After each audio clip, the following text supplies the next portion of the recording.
8 years. That's how long Karun Nair waited.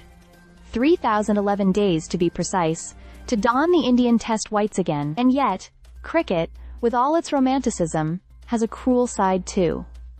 This wasn't the script Nair or his supporters had hoped for. After a monumental wait and a mountain of domestic runs, he walked out to bat at Headingley with a heart full of hope and was back in the dressing room just 4 balls later. A duck.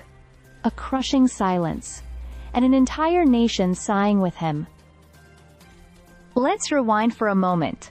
Karun Nair is not just any other cricketer trying to find his place in the Test sides. This is the same man who, in just his 3rd Test, scored an unbeaten triple century against England in 2016, becoming only the 2nd Indian after Virender Sehwag to do so. That kind of innings isn't forgotten easily. But somehow, the opportunities that followed were sparse.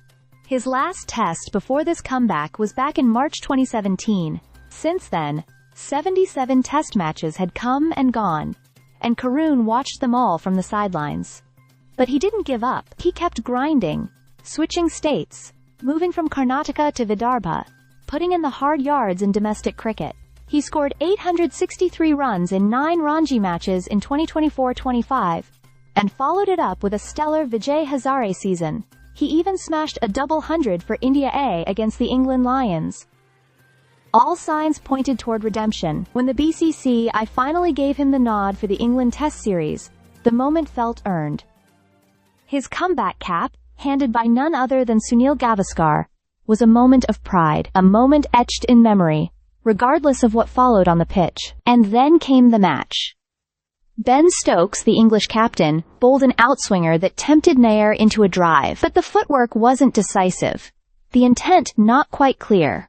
And in a flash, Ollie Pope dove to his left to take a stunning catch at short cover. Karun Nair's return had ended before it could even begin. It's easy to focus on the duck, on the numbers, but what we shouldn't forget is the journey. Because that's where the real story lies. From being a national hero in 2016 to almost disappearing from the international radar, and then clawing his way back into the reckoning purely through performance and grit. That's the Karun Nair story. Cricket, as we know, is a game of moments. Some go your way, others don't. For Karun, this was a cruel twist in the tale. But for those who followed his journey, we know he's more than just 4 balls. The heartache is real, but so is the hope. And maybe, just maybe, this isn't the last chapter. Stay subscribed for more videos.